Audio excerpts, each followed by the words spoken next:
மரணம் குறித்து மாவட்ட காவல் கண்காணிப்பாளரிடம் புகார் கொடுத்துள்ளோம். தாராபுரம் காவல் ஆய்வாளரிடம் புகார் கொடுத்துள்ளோம். டிஎஸ்பி தாராபுரத்திடம் புகார் கொடுத்துள்ளோம். இதுவரையில் இந்த லாரி உரிமையாளர் மீது எஃப்ஐஆர் போடப்படவில்லை.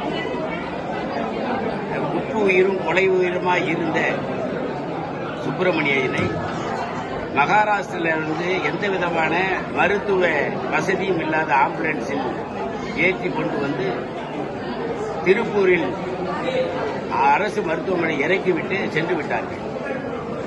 எனவே இது குறித்து லாரி உரிமையாளர்களை தாயார், அக்கா, தம்பி என்று அனைவருமே போய் ஓனரை கேட்கும்போது சாதியை சொல்லி இழிவாக பேசி வெளியே துரத்தி விட்டார்கள். இந்த நிலையிலே சுப்பிரமணியம் இறந்து விட்டார். இறந்த சுப்பிரமணியத்தை நீதி கேட்டு எஃப்ஐஆர் உடனடியாக பதிவு செய்யப்பட வேண்டும், அந்த லாரி உரிமையாளர்களை உடனடியாக கைது செய்யப்பட வேண்டும் என்று மாவட்ட ஆட்சித்தலைவர் அவர்களை இன்றைக்கு பார்க்க வைத்திருக்கிறார்.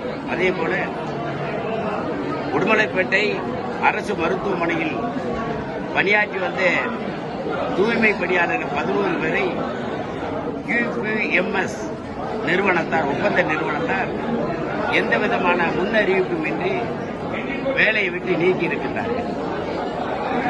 அது சம்பந்தமாக கடந்த வாரம் மாவட்ட ஆட்சித்தலைவர் அவர்களை பார்த்து முறையிட்டோம். மாவட்ட ஆட்சித்தலைவர் அவர்களும் லேபர் ஆபீசரை அனுப்பி, ஆர்டிஓவை அனுப்பி, டிஆர்ஓவை அனுப்பி விசாரித்து பணியமர்த்த நான் முயற்சி செய்கிறேன் என்று சொன்னார்.